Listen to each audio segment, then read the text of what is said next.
Okay, so I'll pass it to Phyllis. Okay, good evening, everyone. My name is Phyllis Yiting Huang. On behalf of Australasian Taiwan Studies Association, I would like to welcome you to today's book launch for Melissa Fu's Peach Blossom Spring. And first of all, I would like to introduce a bit about Australasian Taiwan Studies Association. This is a quite new association. It was established only 2 years ago, but we devoted ourselves to promoting Taiwan studies in Australia. In the past 1 year, we already had 3 book launches about books about Taiwan studies, and we also had 2 international conferences about Taiwan studies. And this year in May, we just held the first Melbourne Taiwan Studies Film Festival, Taiwan Film Festival, sorry, in a very big like cinema museum in Melbourne, and it was quite successful. We had over 1,000 audiences over the 3 days. So today is the first Australasian Taiwan Studies seminar for this year. And we would like to talk about this very exciting new book, Peach Blossom Spring. My academic background is also in literary studies, so that I'm quite excited about this new book. So at the very beginning of this book launch, I would like to begin by acknowledging the traditional owners and custodians of the land on which we meet today. I would like to pay respect to their elders, past and present. So now I would like to introduce a bit about our author, Melissa Fu. Melissa grew up in northern New Mexico and now lives near Cambridge, UK, with her husband and children. She graduated from Rice University with double major in physics and English. And she earned 2 masters, one in condensed matter physics from the University of Colorado Boulder, and one master in English education at Teachers College, Columbia University. She has worked in education as a teacher, curriculum developer, and consultant. And Peach Blossom Spring is her first novel. And actually, I met Melissa in year 2020, I think. At that time, she was struggling with the revision of this novel, and we had a conversation about Mainlanders Wai Shengren and the characters in her novel. And I was looking so much forward to the publication of this new book. So right now we have a new book. So today we would pass the time to Melissa to let her introduce her novel and talk about the process of her writing. Okay, Melissa. Great. Well, thank you so much, Phyllis and Lennon, for the invitation here today. Thank you everyone for coming. Having an online event is really wonderful, as we can have people joining from all over, including the UK and Australia, and I think maybe even we might have some people from Taiwan. I'm not sure yet, but we'll see. So over the next 30 minutes or so, I'll be sharing a little bit with you about the writing and research of Peach Blossom Spring, my debut novel. This is a work of historical fiction, and it starts in central China in 1938. And we follow a mother who's called Mei Lin and her son Ren Shu through decades of chaos and displacement due to the Sino-Japanese and Chinese civil wars.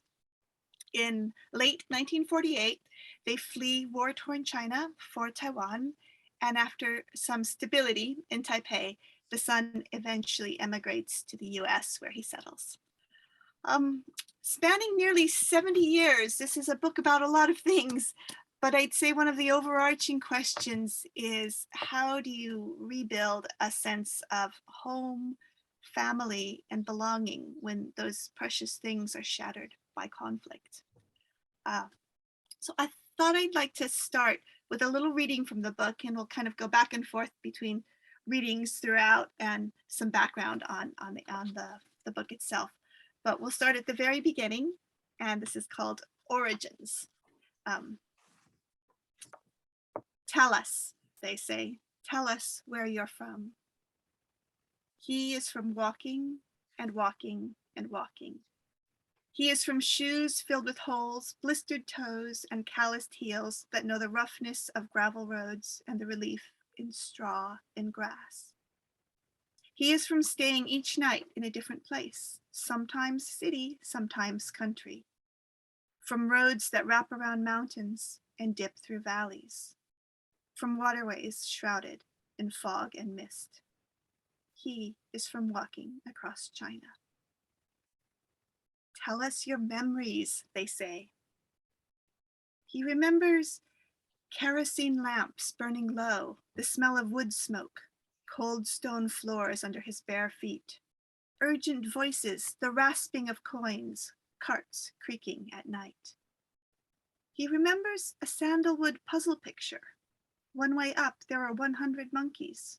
Turn it over, there were 99. How did that monkey appear and disappear? He is from this mystery. Tell us more, they say, as they nestle by his side. How did you come here? He crossed rivers, he crossed oceans. He carried a watch bought from a sailor, a letter to open doors, a suitcase, a packet of light blue aerograms, a single pair of wool socks. He went towards the call of a beautiful country, a beckoning dream, a promise made of air, towards wing beats of birds, kaleidoscopes of seasons he'd never imagined before. And now, they say, their eyes clear and voices playful, tell us a story. To know a story is to stroke the silken surfaces of loss, to feel the weight of beauty in his hands. To know a story is to carry it always, etched in his bones, even if dormant for decades. Tell us, they insist. To tell a story, he realizes, is to plant a seed and let it grow. So begins Peach Blossom Spring. I am going to switch over to a share screen, and here we are. So Peach Blossom Spring, this book, a lot of people ask me, how long did it take, or when did you start researching it, and when did you start writing it? And I really started writing and researching the book dedicated to, I'm going to write a novel in 2018. I was expanding a short story about my father's peach trees, and over here on the right you can see one of his peach trees in bloom. But I'd say that the seeds for the story themselves were planted much earlier, 20 years earlier, in fact, in 1998. That Christmas, for some reason, my father started telling me and my eldest brother about his youth in China and Taiwan. And this was completely unheard of. He never spoke about his past. And as soon as he started talking, I grabbed pen and paper and wrote down everything he said. And these are the notes that I took over here. I held on to those notes for years, through moves across the country, to a different country across the ocean. I never knew what to do with them. I just knew they were really important. And when I was trying to figure out what to do with the short story about the trees, I got those notes out. And I kind of realized that what I needed to do was to find a way to connect these notes to these trees. And it was probably going to be a novel and not a short story. But there were a lot of gaps. 8 pages of notes, while a lot of pages do not equal a novel. And he didn't want to tell me anything more again. But to a fiction writer, gaps are opportunities, because this is where research and imagination comes in. It becomes quite exciting to piece together clues of what you know with what you've learned to imagine what could have happened. And I feel that with historical fiction in particular, you're often trying to imagine a world that no longer exists, but there are portals to the past that can give you glimpses into that time. So here's a photo from yesterday as I was sort of thinking about today's presentation. And there's scholarship such as Phyllis's scholarship and many others that I've read. There are memoirs, photography, objects, artifacts, and these can all give you some access to a world that has disappeared. So this was broadly my experience with the novel. I get a hold of some book or some object, and I try to sort of step inside the world that it came from and imagine it as fully as I could. Now the book has a large section in China, a large section in Taiwan, and a section in the US, similar to my father's life. But as we're here today with the Australasian Taiwanese Studies, or Taiwan Studies Association, I thought it'd be nice for us to take a little trip through time and space to 1950s Taipei, as seen through the eyes of Mei Lin, one of the main characters. So when Mei Lin and her son first arrive in Taiwan in the 1940s, they are among the nearly 1 million people who retreated to Taiwan with Chiang Kai-shek at the tail end of the Chinese Civil War. The nationalist soldiers, so those were those affiliated with Chiang Kai-shek, and their dependents just flooded the island. And at that time, the island had a population of between 6 and 7 million. So all of these people coming in created an immediate housing crisis. And after a few years of makeshift housing in schools, warehouses, and temples, the government started to build these very special military family villages called Jinsuen. And here's the character for them, the military dependence villages. I'm going to pause here to make a comment about words. I use a lot of Chinese terms in the novel, as is fitting for a book that takes place in China and Taiwan. I am not, however, a Mandarin speaker. I've tried to learn how to say the words I've used, and I've learned a little bit of the language.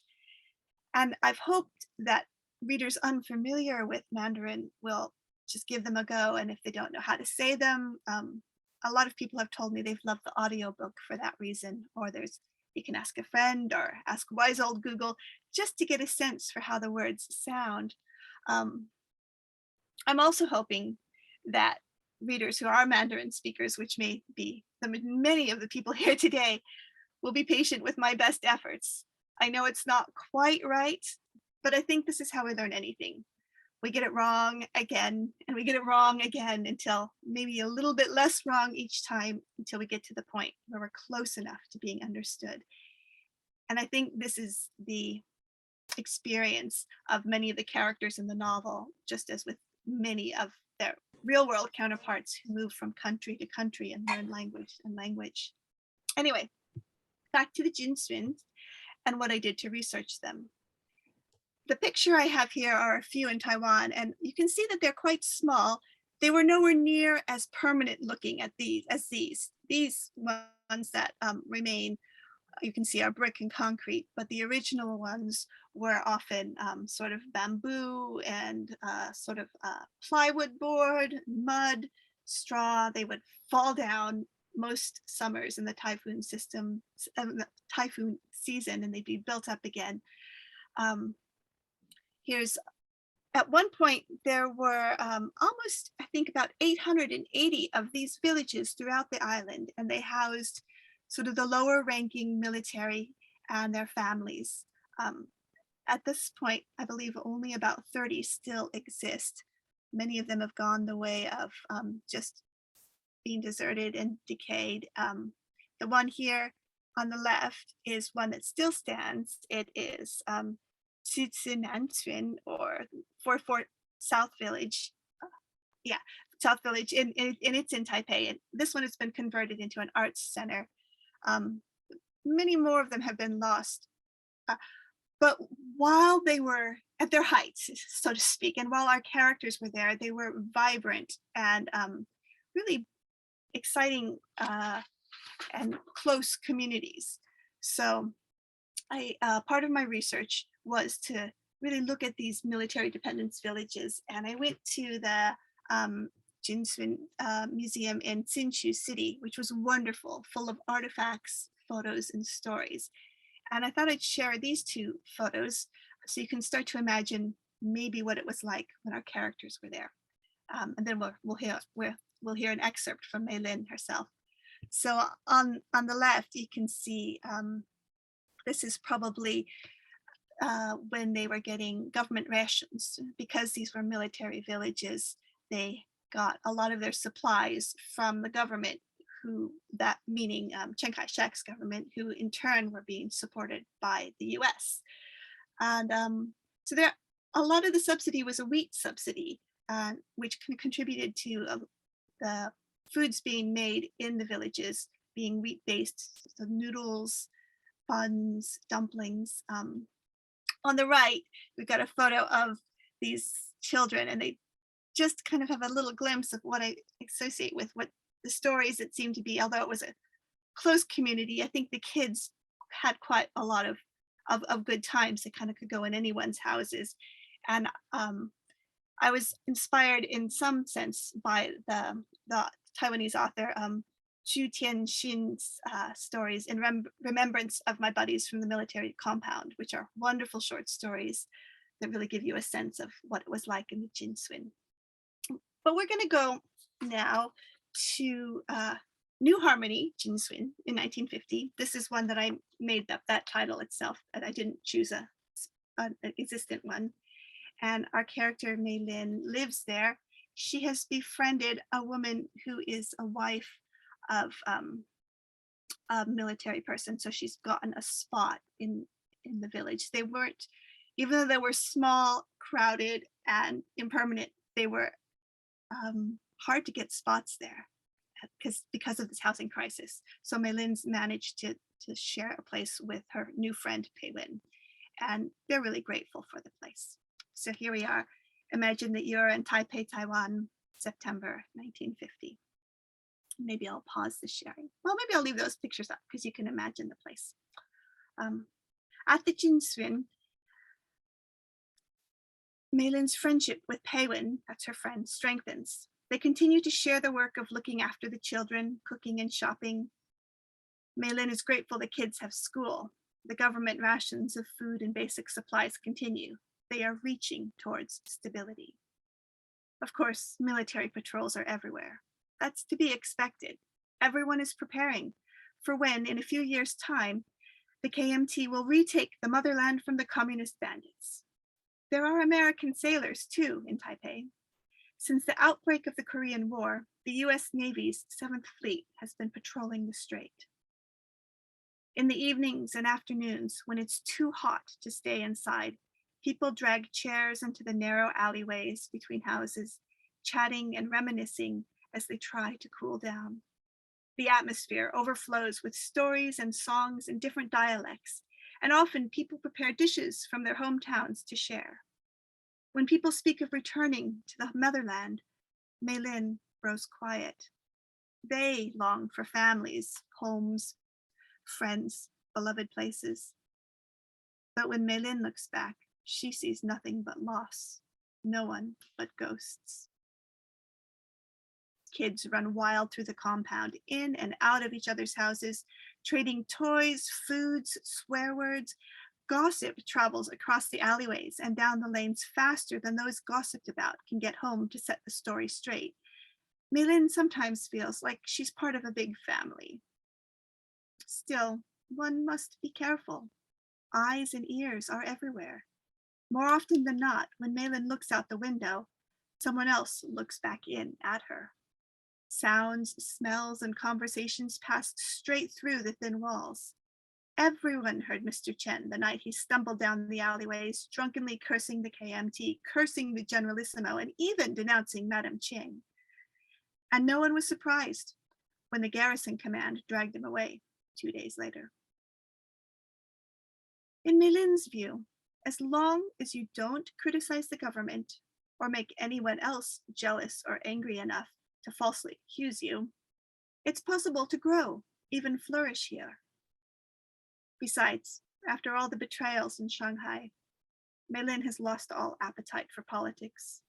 Instead, she focuses on Renshu. She tries to find something joyful in each day, making food that the children like, selling handicrafts in the market, or bargaining for fresh vegetables, building a life on small but certain pleasures.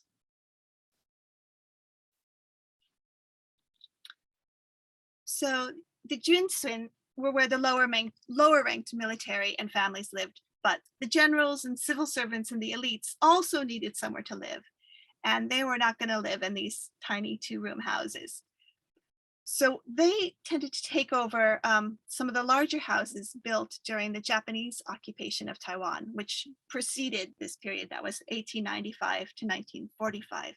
And here's a picture of what some of those Japanese houses look like in the architecture. There's still several of them that have been saved and restored today on Qidong Street in Taipei.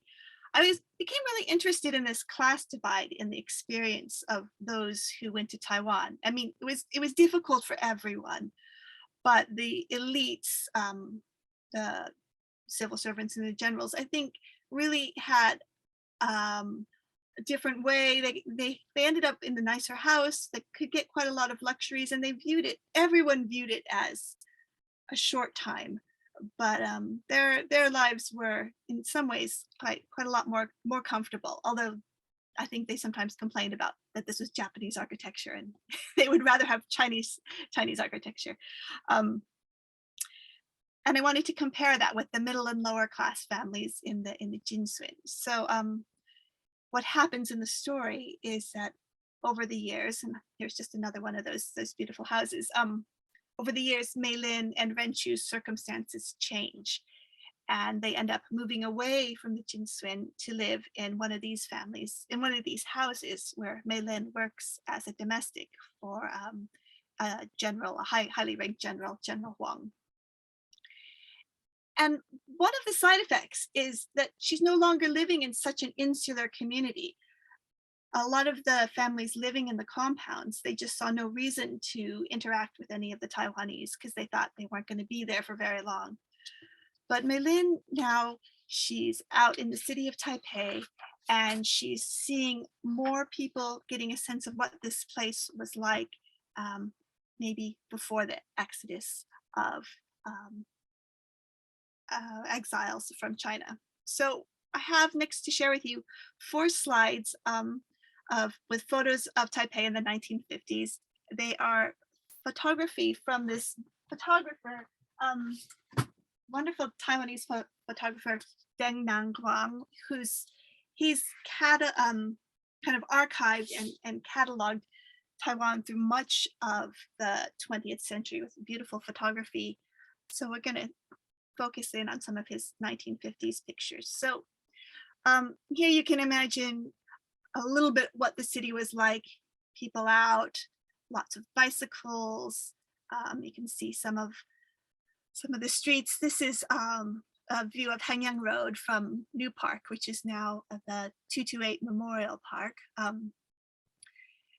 You can see pedicabs, some sense of the clothing, the vibrancy, a little bit of colonial architecture here, and motor cars, and the markets, of course. There was a lot about the markets throughout this book, and here you can imagine some of the Taipei markets getting food, just that bustle and sounds and smells and sights of people.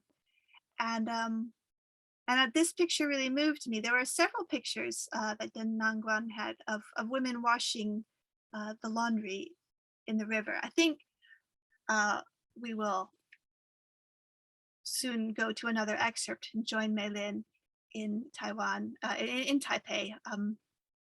This river is actually not the big river in Taipei, the Dam Sui. This is, I think it's a river possibly in Hsinchu or Beitou, but we'll just imagine that this is the one in the Dam Sui as we go forth. So I'm just going to put up, as I read this next excerpt, there's two terms you'll hear, and in fact, Phyllis referred to one of them, the Waishengren. So Benshengren means people whose families come from Taiwan, and these would have been the families who were already there before this big exodus. And then the Waishengren, which means people from outside the province, would be our characters, Mei Lin and Ren Shu. So I'll go back to this as an image to think of. And this next excerpt is for Mei Lin. Mei Lin is now, she's out in the city. She's been tasked with finding more rice because, well, I'll read here why she needs to find more rice. And there's a character who I just mentioned briefly called Auntie Chin, and she's sort of the cook who also is a domestic with the Huang family. So here we are, and this is about 5 years later. So Taipei, 1955, and Mei Lin must get rice. However replete the Huangs are with luxuries, being the elites, though they are running low on rice. The Huangs do not want to rely on the US wheat subsidies like common military folk. The last maid, a local girl, had procured a large amount of rice. In fact, it was because she boasted she could get the rice that Madame Huang had hired her. But as their stockpile shrinks, Mei Lin's worry increases. Will she be dismissed if she cannot replenish the supply? She does not want to find out. Auntie Chin, the cook, says that she's heard that Mr. Tsai in the market sells rice, but it's overpriced and full of grit, and sometimes even bugs. Somehow the Benshengren girl got good rice from him, but Auntie Chin doesn't know how she did it. Those Benshengren, Auntie Chin shakes her head in disgust. They should be grateful that we saved them from the Japanese, and instead they cheat us and refuse to speak properly. Mei Lin quietly thanks Auntie Chin and heads to the market. On the way, she thinks about how different it is to live in the city among the Taiwanese. At the Jinsuin, most residents were so certain they would be returning to China that they never bothered to venture outside the compound. Like Auntie Chin, many of them looked down on the Taiwanese as a Japanized race that needed to reconnect with the motherland. The few Benshengren Mei Lin had met didn't seem to like the Chinese from the mainland either. Waishengren, people from outside the province, they called them. And outside the Jinsuin, Mei Lin senses this divide even more. She knows that as a new face to Mr. Tsai, she'll get just one chance to make a good impression. So before approaching him, she lingers near his stall, watching the interactions. Whenever someone comes up speaking Mandarin, he acts as though he doesn't understand. This is intriguing. Mandarin is the official language. Mr. Tsai must know what these people want, but he maintains a blank face. When they shout and insist, writing the characters on a piece of paper and waving it in his face, he says he has no more rice or that his shop is closed. He refuses to sell them anything, or he offers a small, overpriced scoop of broken rice riddled with gravel. But when someone speaks Taiwanese, Mr. Tsai's face opens and they chat for a long time. And only after a happy exchange do the people hold out their bags for him, and he fills their sacks with new crop rice. After a little while, Mei Lin slips away. She won't try to buy rice just yet. She carries on with her errands, thinking about Mr. Tsai. Mei Lin has always had an ear for languages. In Shanghai, she'd picked up enough Shanghainese to blend in, and in Chongqing, she'd gotten much better prices in the market when she switched to Sichuanese. She thinks of how Auntie Dang and Uncle Liang, her friends, howled at her early attempts, and yet they became her friends and in time, her lifeline.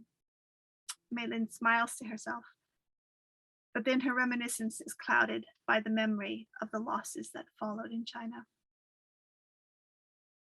She shakes herself out of her daydream. No rice will come from sad memories. It's clear. Now that she lives outside the Jinsuin, she must learn Taiwanese. On her way home, she notices a pair of women walking in the opposite direction.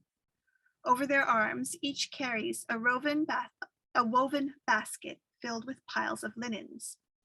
Curious, Mei Lin turns and follows. Where could they be going? The river. They are headed to the Tamsui. Once they are there, they join other women washing clothes on the shore. They all seem to know each other and share a sense of camaraderie that Mei Lin misses.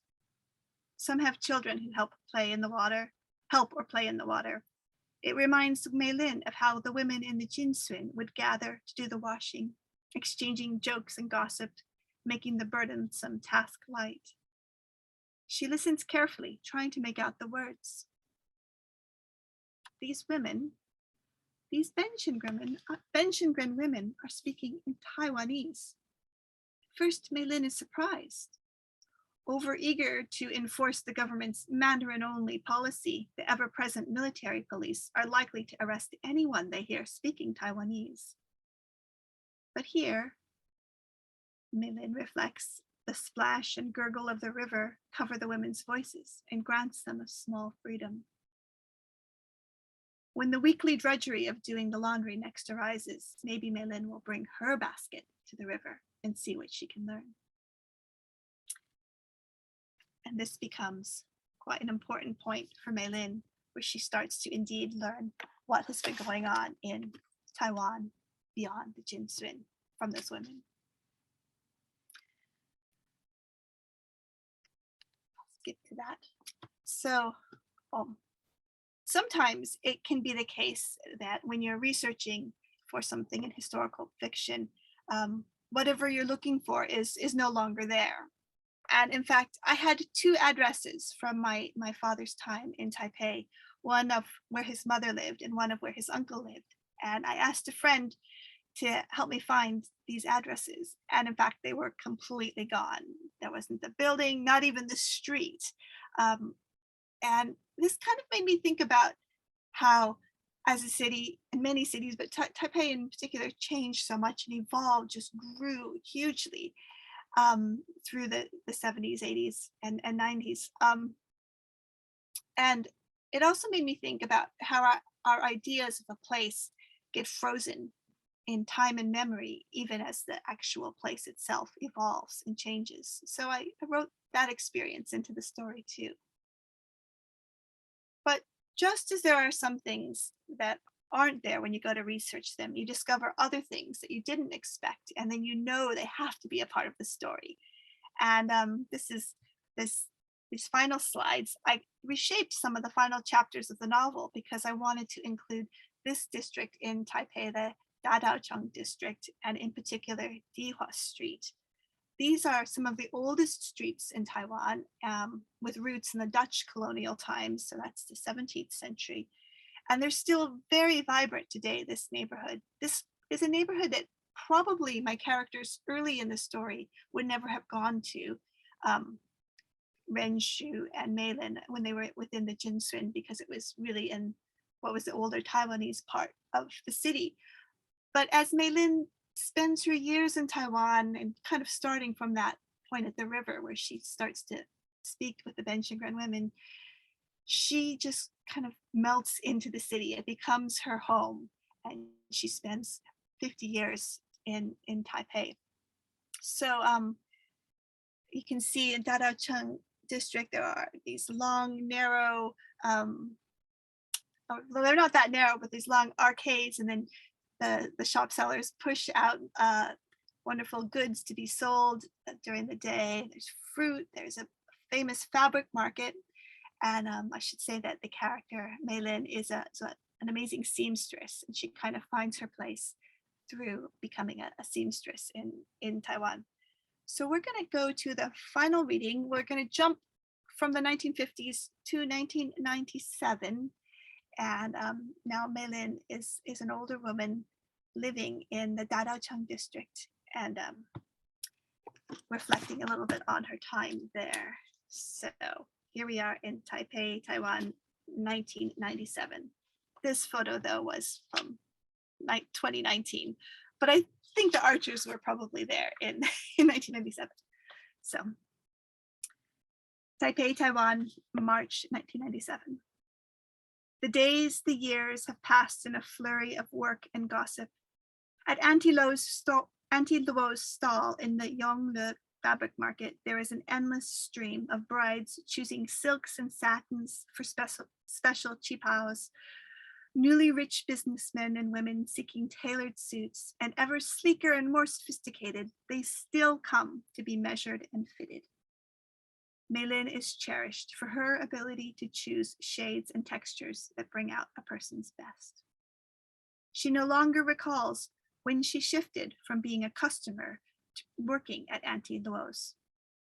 Like so many things about her life in Taipei, the borders have dissolved with time. Meilin loves mornings and Dadaochong, when the streets are quiet and the only people on Dihua Street are the early worshippers traveling to the city god temple. There is a reassuring rhythm in the shopkeepers' daily rituals. They light red candles for the ancestors, feed goldfish in the ceramic pots that grace their shop fronts, and water the small jungles of potted plants under the eaves. Before the heat and crowds rise, before the shuffle of footfall and squeal of bicycle brakes fill the air, and before sacks of millet, rice, and dried mushrooms bulge out into the walkways, she likes to stand and gaze at the red brick arches receding down the arcade.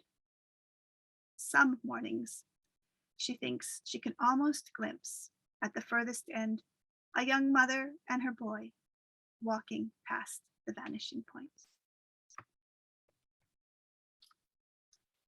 And that closes my formal presentation part, and we'll open it up. Back to you, Phyllis. I will stop share. Oh, I think you're still on mute. Sorry about this. Okay, yeah, thank you very much for your fantastic presentation. It tells most of the story of Meilin and Renshu in Taiwan. And it's quite impressive for me. And for our audiences, if you have any questions, you're welcome to type it in the chat session. So we'll see that, or you can raise your hand if you would like to ask Melissa by yourself. And I would take the privilege of being the host to ask the first question. Actually, I have a list of questions, but I'll start from my first one. Yeah, because after I read your novel, I think your novel tells a totally different story of mainlanders from the general public's impression of mainlanders. Just like you said that Meilin is the first generation mainlanders, we may say that. But in the story, she slowly and seems that she's happily merged into the Taiwanese community. And eventually she decided that she wanted to live in Taiwan instead of moving to the US with her son, Renshu. Of course, there are different reasons because of the documentary, of course. But I think that Meilin feels quite comfortable and easy in Taiwan. But on the contrary, in the novel, I don't see Renshu has such kind of affection to Taiwan. He has a kind of connection to Taiwan. It seems that based on your narrative, I don't know whether I interpret it correctly or not. I feel that Renshu's affection to Taiwan is based on his love for Meilin. You don't have much narrative about Renshu's feeling about Taiwan. And in the part of Taiwan, it seems like Renshu went to Jianzhong, the best senior high school in Taipei, and he struggled so much to Taida and then moved to the US. It seems like the passage, the way of Renshu's doing is to seek a better future in a distant land. So such kind of narrative of the first generation mainlanders and the second generation mainlanders is quite different from our the typical impression of of mainlanders. Could you please say something about your interpretation of it? Is it based on your personal experience or based on your research observation? Yeah, so this is quite exciting to hear the impression from someone who is from Taiwan and has researched these populations, you know, very deeply. I think that the Mei Lin character and the Ren Shu character are based a little bit on both my grandmother, my Nai Nai, and my father. And I do think that the Mei Lin character, I think she just ended up feeling more comfortable there. She knew the language and she made friends.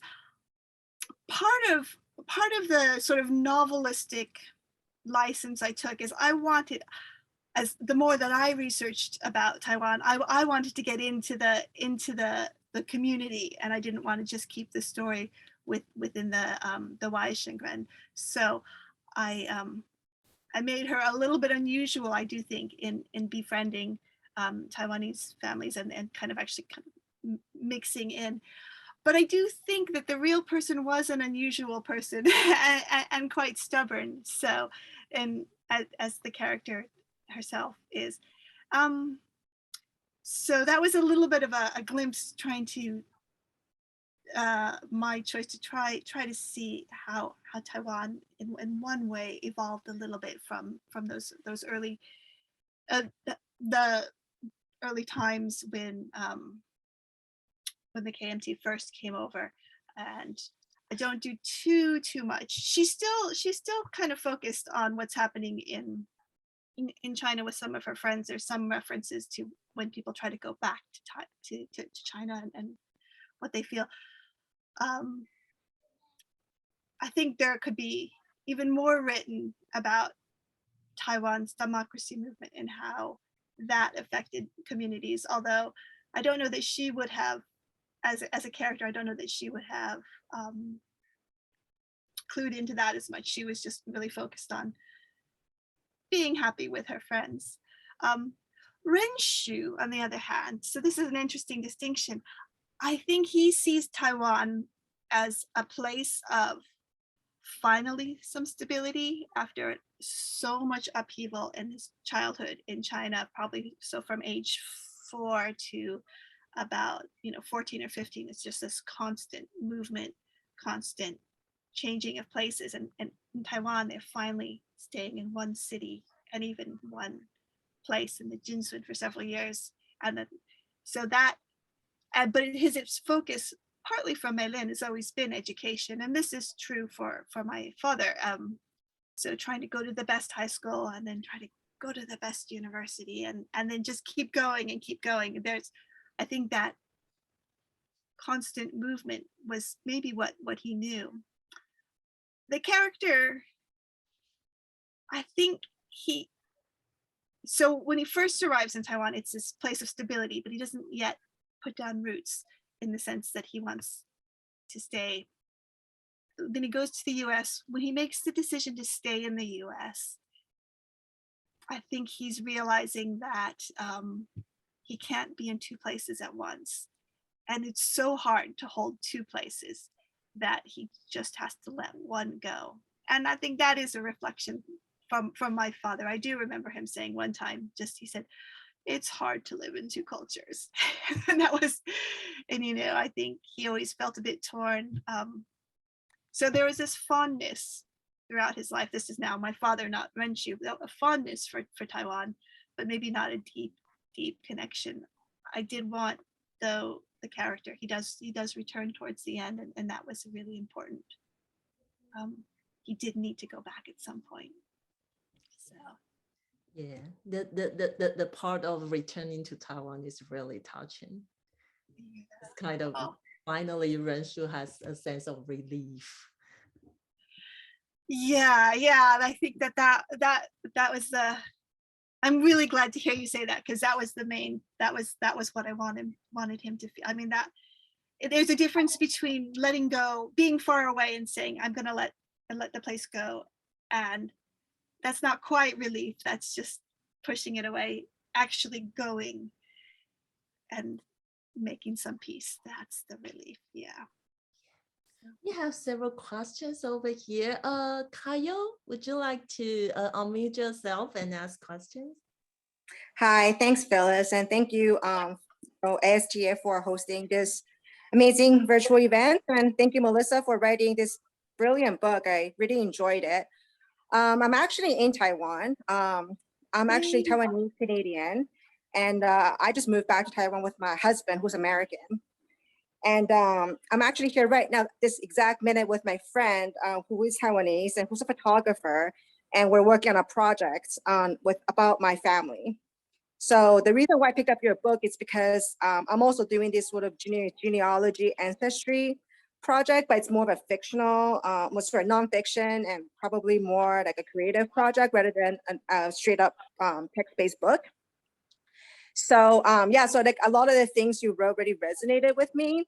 And yeah, so I just, wanted to hear about your book. And I learned a lot about the difference between 本省人 and 外省人, as I was reading your book, simply because, like I know my family's been in Taiwan for many, many generations. On my father's side, they've been in Taiwan since the 1700s. On my mom's side, same thing. So we've been here for many, many generations. And I remember very vividly my parents kind of asking me, when I was 9 or 10, if my friend was 外省人, and I'm like, what does that mean? Because I was actually born in Japan, and I grew up in Japan until I was 6, and I lived in Taiwan until I was 10, and then I moved to Canada for most of my adult life. And then just last year, I moved back to Taiwan after just kind of being all over the world for the last, 20 years. So in some ways, I can relate to the characters too, because they've been like, I mean, obviously, I wasn't displaced because of war, but I was displaced because my parents decided to move around when I was a kid. And then also as an adult, my work kind of took me to a bunch of different places. So I guess, my question is, like I feel really overwhelmed as I'm doing this research, because I'm looking into my family's history, and I'm looking into Taiwan and Taichung's history, because we're actually in Taichung. So yeah, like I just wanted to sort of get some insight on how you kind of started. I know you looked at the Zhenchun. It's not your starting point. Like what was sort of like your entry point to sort of realize, what you need to look into as you're writing this book? Thank you, Kaya. That's thank you for sharing that about yourself and your life. That's amazing to hear. Really fascinating. And I did make friends with another person from Taiwan along the way of my research project. She grew up in Taipei, and she said that she never. I think she was maybe in the 90s, early 2000s, that she was growing up in Taipei, and she said, she didn't. Her family was Weishengren, and she didn't know any Benshengren until university, and then she started to meet some. So I think that divide it's fascinating to hear about how it persists. I don't know if it persists today, but from people of your generation and her, and then I'm a little bit older, I think, than both of you. Just that. These echoes, they stick and they matter, which is, as a sort of a side note, one of the reasons why it takes so many generations to tell the story, because it's so big. One person can't digest it all. But where did I start?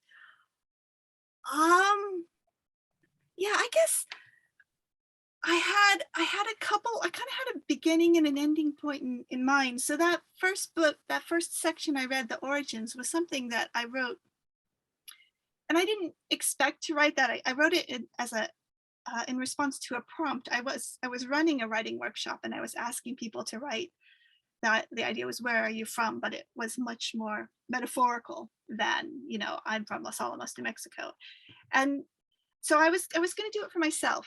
And then when I started to write, because I like to participate when I, make myself go through whatever I'm making the people go through in my workshops, that he is from walking and walking and walking. That's what jumped up on the page. And I just followed that. So, and that has always been the beginning of the book. There've been lots of other iterations of how to get places, but that always felt really important to me. And then likewise, I had an ending scene, which is kind of the second to last bit of the book. Well, it's the last bit of the book, and then there's an epilogue. And that was another scene that I wanted to get to. And those were both quite personal moments. So I think maybe one way, because the overwhelm is there and it's real, and I'm feeling it for this next project, but at least in a personal project, maybe having, for me, a few of these, like, almost call them like I'm thinking of like tent poles in like a big circus tent that you kind of put your stake in, and you know that this has to happen. Like, so you know that this scene has to happen between maybe yourself and a sibling, or if there's a sibling, or you know that somewhere there has to be this discussion between these two characters, and you don't know quite what it's, how you're going to get there or what you're going to do after. But if you have like a handful of these things that you know have to happen, and they're like intensely personal to you and meaningful to you, then maybe they become sort of like wayfinders or posts that you can go back to when you're going through all the research. So the Jinswin, I found out about, how did I find out about them? It was from a PhD thesis, which is now a book by somebody called Dominic Yang, called The Great Exodus. And he is really focused on this population of Waishengren, that first one that went across, and their experiences. And that was where I first read about those villages. And then I went to his bibliography and started to look up people. And I found someone here in the UK who did her thesis on those communities. So I managed to meet with her. So I think with the research, what I've really enjoyed and benefited from is sort of the scholarship of the academic community and just approaching people. I'm not an academic, but just kind of sending in emails from out of the blue and saying, oh, will you talk to me? I'm working on this, I'm interested in that. And more often than not, or just actually every single person I approached was willing to chat and give ideas. And that just was less I mean, I read a lot of papers too, but somehow always talking to people made it, would take away the overwhelm, because then you always had a story. Like in that example that I read, the rice story about the rice, that was buying the rice in the market. That was a family story that someone had shared with me that I been included. So yeah. Okay, Thanks. Yeah, thank you so much, Melissa. Thank you. Yeah, good luck with your project. It sounds Thank amazing. you. I mean, We went to Taichung, so. Yeah, maybe I'll message you on Instagram. You know, if you will have me, I would love to talk to you some more if you have some time. Yeah, sure. Thank you. Okay, right now Christine wants to ask questions. Hi, thank you, Phyllis. Thank you for hosting this, and thank you, Melissa. Sorry. I feel like I could just ask you thousands of questions. I'm trying to limit myself. So my story, and I'm also like Kayo trying to work on a personal project about my family, because I grew up in the States, and what I noticed from growing up is I just feel a huge sense of loss because I didn't have any grandparents, and I'll explain why. So my mother's probably your father's age. She was born in 1936, and her father was a general in the KMT, and he died in 1947 in the Battle of Siping.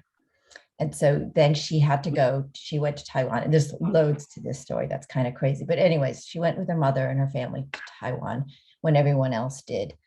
They probably didn't. In fact, I don't even know where they lived when they got there, because there's lots she won't talk about. But I think they had some money from my grandmother, because when he died, I mean, they no longer benefited from being a military family. So they went to Taipei, and I don't know what they did.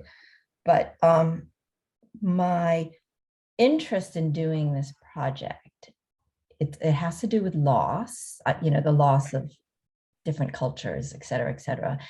And I have gaps of knowledge. So what I'm trying to do is take the photographs that I have, including this one of my grandfather with Chiang Kai-shek that was taken probably a few months before he died. He knew he was going to go to that battle, and he knew he probably wasn't going to survive. So as my mother says, oh, that was Chiang Kai-shek's present to him to take that photo. And I'm like, oh, what a present, you know. But anyways, trying to work with these pieces of history through my own drawings and some narrative text alongside of it in an effort to try and understand the family, try and understand what my grandmother went through and what my grandfather was thinking when he was, I've come to the conclusion, because everyone says he was a hero, come to the conclusion that yes, he thought he was doing the right thing in leaving his family to go and fight. So I wanted to know from you whether you felt when you were doing all of this research and talking to your father, et cetera, that you felt like you were, you know, with all this, there's a lot of talk right now about sort of family ancestral lines and epigenetics and trauma. If you felt like you got to know pieces of your family's history better through writing this book, and in what ways, if so, what ways? So, yeah, wow. Thank you also for sharing your story about your grandparents, and that's amazing. That's really, wow.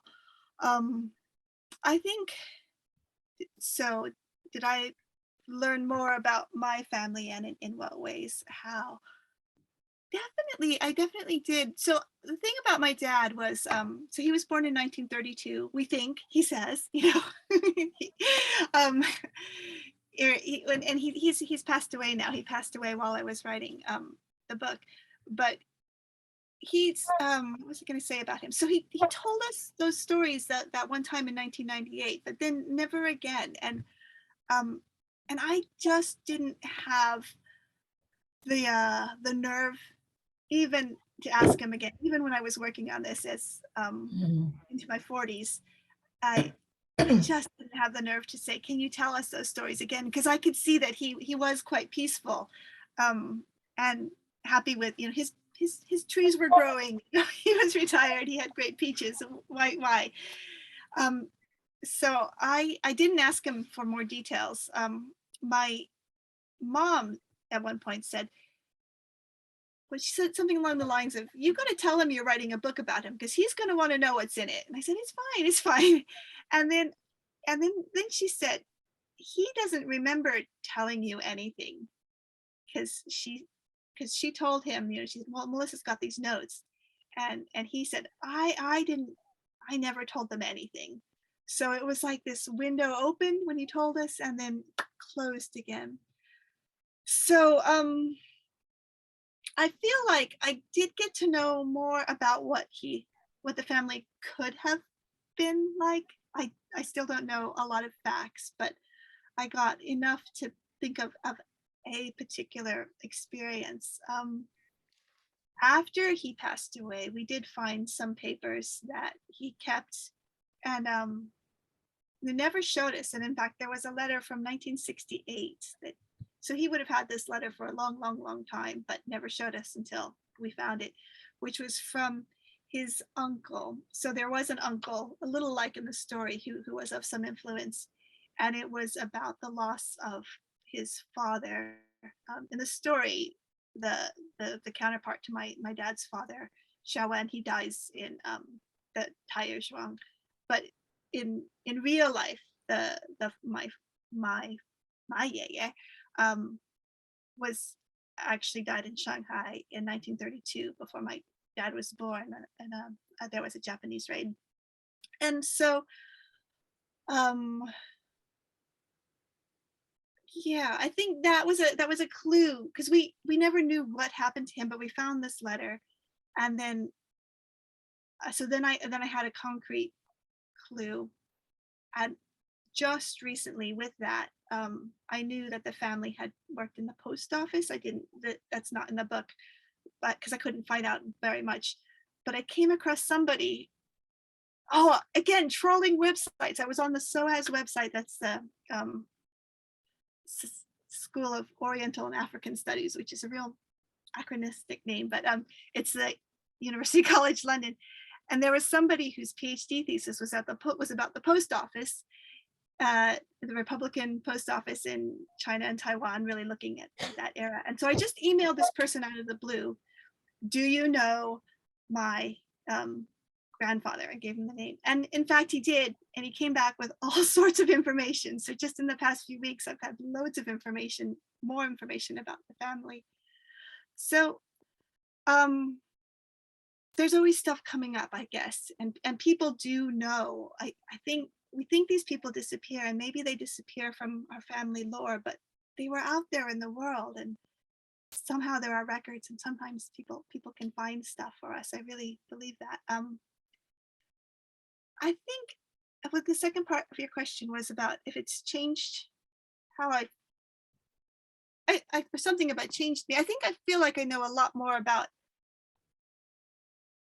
yeah, I do feel like I've learned a lot more about the family, and I feel a little less blank, like when I think about that part of the heritage. There's pieces to put together. One person I might mention who you might be interested in working with. Oh, you said you're in London, but yeah, I think it's Connecticut. But there's this woman called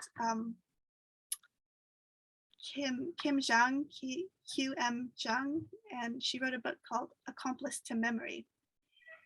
She has, and her book combines fiction, nonfiction, and photography to try to think about the path of her father. Her father was, yeah, so. And she's in Connecticut?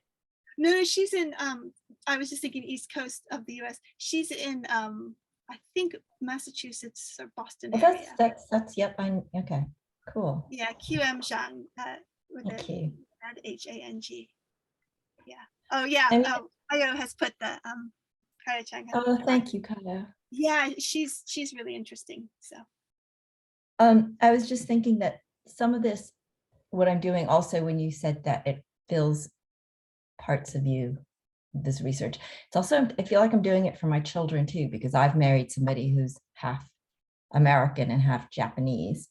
So they're half Chinese, and there's, huge gaps on both sides, especially from the Japanese side. So I feel like I'm also doing this for future generations. And I'm probably, you felt the same when you were doing all this research.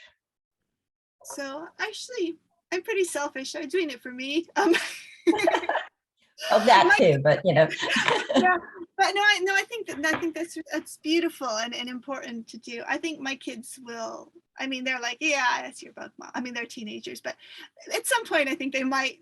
And it's nice to have something. The thing is, mine is quite fictional. It's fiction, and I keep reminding them. But maybe some of this stuff that I've learned recently, and I've passed on to my brothers, for example, about our grandfather and our grand uncle in the post office. I mean, that's extremely exciting to. Yeah, now we have it. It was gone, and now we have it. Yeah, exactly. Now you have it. That's so cool. Thank you. Yeah. Thank you for the answer. Do we have any other questions? Yep, Sue. I haven't finished your book. I just started reading it, but it's really, really riveting so far. I guess my question is more about the practical side of things. I was wondering if you could tell us about how you pitched the novel, whether you went through because it's your debut novel, whether you went through a literary agent, and how the whole process worked, and yeah, the feedback that you got from publishers. So, okay, well, I will tell you the story of my agent and publishers and stuff, but it's a little bit, it's like a nice fairy story, fairy tale, but it's useful because I think there's no one way of doing it. So I didn't pitch it to an agent. An agent found me, and I didn't have the book written when I signed with the agent.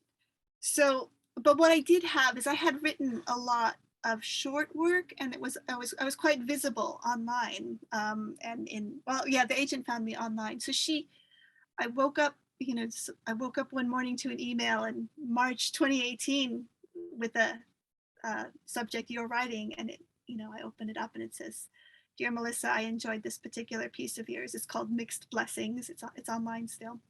And after reading it, I found some other work of yours online. And I'm wondering, are you working on anything long form? And do you have an agent? And it was signed Claire Alexander. I was like, oh, who's Claire Alexander? I thought. So I looked up, and she's a wonderful agent. She is now my agent, or I am her client. But so I wrote back to her right away and said, no, I don't have an agent ad, but yes, I'm working on two things. And that was, one of them was this, and the other was something more based on where I grew up in New Mexico. And one thing that I did have was a 1-sentence description of each project. And in that, it's sort of almost formulaic. It's, character A wants thing B, but is blocked by obstacle C. So in this case, it was, this book questions whether a childhood, follows this Dao Ren Shu, whether a childhood born in displacement can result in a life of abundance or something like that. So I met her. She was really interested, and she worked with me on several drafts through it. I also was really fortunate in that I managed to have a fellowship with, and I was able to work on it during that year. So there were some really interesting and helpful experienced people looking at the draft as I was going through.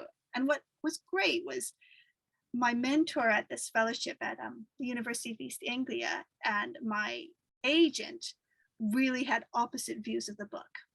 So they would tell me opposite things, and they both had really good articulate reasons why. So that forced me to choose what I wanted, instead of thinking, well, I've got to do what Claire says because she's the agent, or I've got to do what John says because he's a professor.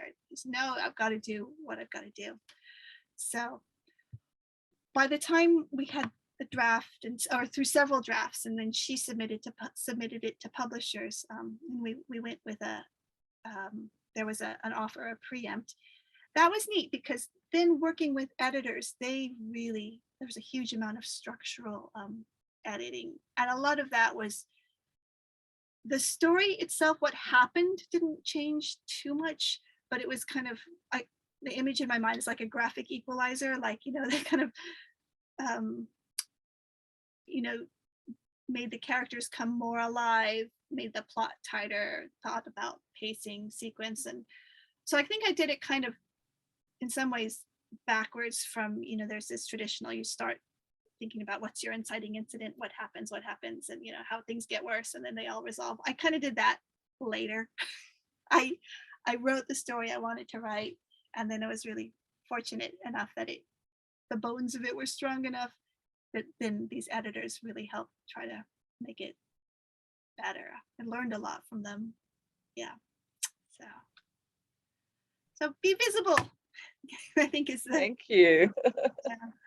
Okay, thank you. Do you have any other questions, or when you are thinking about your questions, may I ask another question? Okay, I think, okay, Mei Fen raised her hand. Mei Fen, would you like to? Yeah, thank you for your wonderful presentation, and thank you for the organizer to do this book launch. And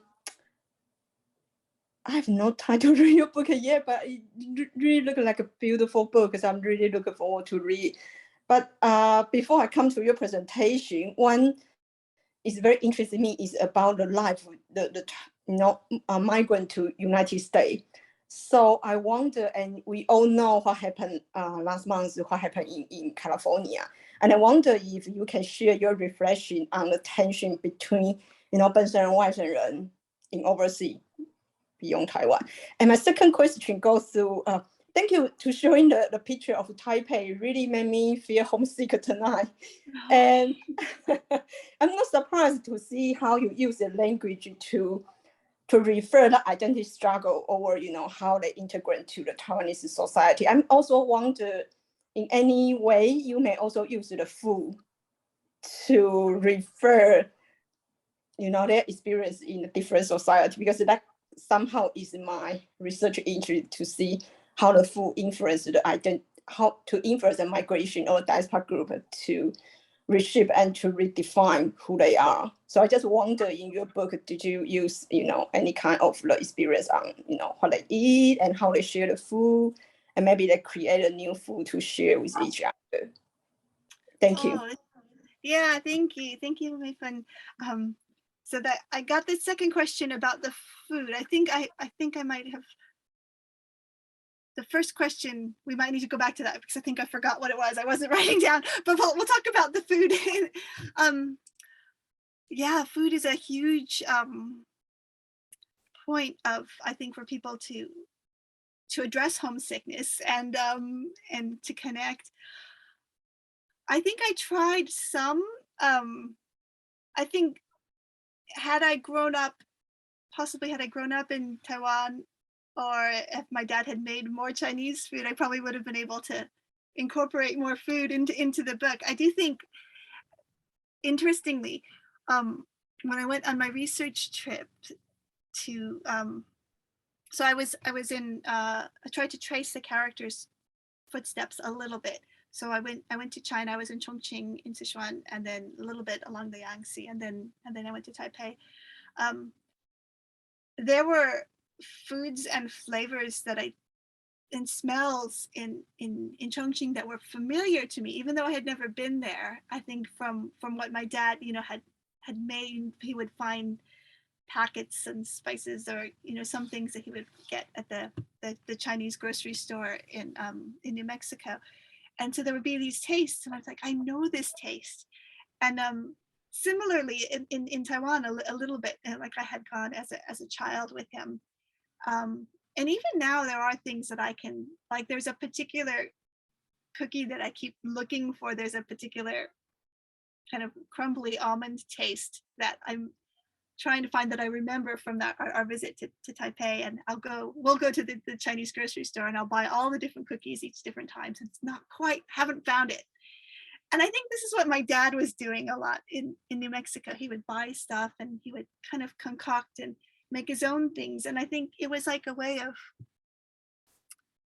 nursing some kind of homesickness, just keep trying. And but he would then pull in local things. So he would have a lot of, like New Mexico, there's a lot of hot green chilies, which, from his time in the Sichuan, in Sichuan province, he liked that food.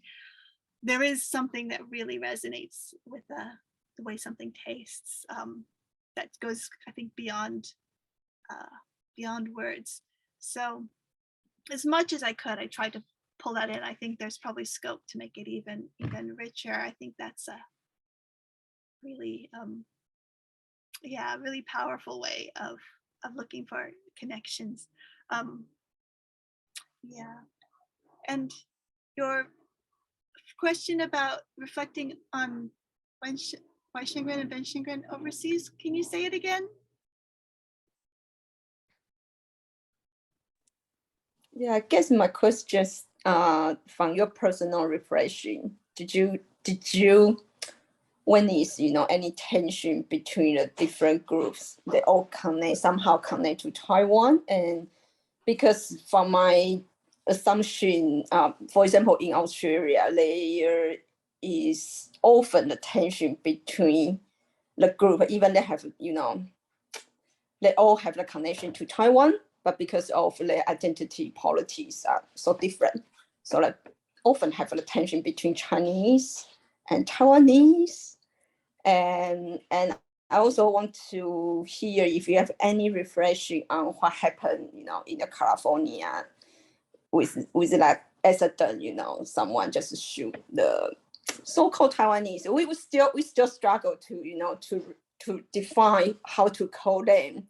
And I guess naming the diaspora group is always very challenging, because from outside the point of view, we can say, this guy is a Taiwanese or Chinese, but I just wonder, you as the maybe third generation, from the Chinese diaspora, how would you think about, how did you feel if some, how do you name yourself? And I guess that may also somehow also, because I begin to search your book, and it come to a classical Chinese book, the title of the peach blossom tree and come up with the classical Chinese novel, 桃花源记, if I'm yes, and somehow it's just quite interesting, you know. And but in the beginning of your presentation, you talk about why you choose this just because of your dad's tree. So I just think that is very interesting. If I didn't come to your presentation, I probably assume you choose that title maybe because of that strong Chinese identity. So I think I talk too much, but I think I like the way you say, you know, it's very important, you know, people tell the story, people tell what they think, who they are, rather than just, you know, to themselves, to them with the very face good. Anyway, I just want to hear how you identify yourself and if there are any reflection on this issue. Oh, okay, great. No, thank you for clarifying. These are really, really great questions. And I'm grateful for the chance to get to think about them and say something. So, you know, I realized as you were describing, asking, you know, if I had noticed myself or in the book, you know, if there were tensions, say in the US between what I would now, you know, have the words, the labels for, you know, Ben Xingren, Wai Xingren families. And so there is a section when in the book when Ren Xu goes to the US in it's in the 60s in the book, but it's sort of the beginning of the Taiwanese democracy movement. And that was a really tricky time to be a student in the US from the ROC or from Taiwan, because the KMT was just kind of watching all the students, making sure. And there is a researcher. So there are a few scenes about that time, about some of the tensions between the students at that time. Those who identified with the nationalists, so you could say, you know, or you know, the Wai Xingren, and those who got out of Taiwan and were happy to be out of Taiwan, maybe more Ben Xingren, and from the US could start to think about the Taiwanese democracy movement. So there's, oh, her name is escaping me at the moment, but there's a book called, it was an article called This Wondrous Thing. And this researcher, oh, she's in San Diego. She really looked at all how the Taiwanese democracy movement had some starts in the US and how those students could get into trouble with the from the long arms of the KMT because they were watching them. And in fact, my father got very spooked at some point. I think he saw somebody get in trouble when he was still a graduate student with their family got in trouble back in Taiwan for what the student in the US said. And so I think that was an early thing that made him really want to draw back from being part of the Chinese community. I think now when I think about the Chinese community, and when they just called it Chinese community when I was growing up, even though there were Taiwanese, and there were many people, I can now see some of those tensions and I didn't realize were there. In fact, my college roommate was from Taiwan and still a very good friend. But early on she said, I said, oh, my dad's from Taiwan too. He was there in the 1940s. And she said, no, my family has been there, for several, 200 years, very, very much, it's like, and I didn't realize then what she was telling me. But as for the incident in California and then this need to label what this person has done, calling them, a name, I think, oh no, this guy is Taiwanese, this guy is Chinese. I think what I'm wary of is when people want to they don't want to look at an incident and an individual, they want to just label whatever you call it. And I think, you go back this the year before in the shootings at the spa, they're just saying, oh, those Chinese, and they don't. I think the labels are really dangerous because then you're not looking at what an individual is doing and why they're doing it. And yeah, I don't know that there is an answer. And the last thing, I guess, on Peach Blossom Spring. So I do refer to that poem by Tao Yuanming. That is one of the stories throughout the book, the character Mei-Lin tells some stories to Renshu, and she does tell that story. So it was kind of a coincidence that my dad had these peach trees and I wanted to write about them. And then in the research, I came across that poem, and she refers to it, and it becomes one of the most important stories that she tells. So Yeah, when I read the book about the story, I was quite surprised how you reinterpret this Tao Yuanming story. Yeah, yeah. yeah. Yeah, so it's maybe he doesn't follow all the rules. Yeah. Mei-Ling changed the Tao Yuanming stories into a story that that looks for the bright side, the bright future, and it's like just go looking for your bright future, never come back. Yeah, and I mean, maybe that's what she realized, that's what she could do. Or Yeah. So I think my question is also about Peach Blossoms Spring. Why do you think about this kind of alternative interpretation of this poem? So, why did I do an alternative? Yeah. So this the story behind that was when I started really working on the book, someone said to me, and I was talking about my dad's peach tree. Someone said, "Oh, you should look up just all the different stories about peaches in Chinese culture and the significance." And so I said, "Oh yeah." And so I was looking and I found this story, and I was just sort of amazed that, you know, in this story, there's this fisherman who goes and finds this utopia, and then he can't find it again. He leaves and he can't go back to that utopia. But when I read it, and then I was talking to somebody, and I told them the story as I remembered it, and I remembered it incorrectly. So this was just in conversation, and I said, "Oh, and I think he stays there." And and so then I went home, and I looked up the story, and I realized that I had told it wrong. And so I wrote my friend. I said, I'm really sorry. This is the correct story. This is," and he wrote back. He said, "Oh no, you know, I like both stories. Actually, you know, I like your version." And so I just started to think, well, I thought, well, why did I change it? And then I think, well, what if the characters change the stories? Because stories, part of the thing about folktales is they're always, as an oral tradition, you can change what happens, and they mean different things, and people emphasize different parts. So somehow I got the idea that she tells the story, but she doesn't tell it quite right. And for many years, Renshu was angry that she didn't tell the right story, but then he starts to realize why she told it the way she did. So I don't know why I did it like that. Somehow it made sense. And that title actually wasn't originally Peach Blossom Spring. I wanted to call it Henry Dreams an Orchard. And all the way up to just before we were submitting to get publishing to publishers, and my agent always called it Peach Blossom Spring because she liked that. And so I'd say, "Okay, here's my latest version of Henry Dreams an Orchard." She'd say, "Okay, blah blah blah on Peach Blossom Spring."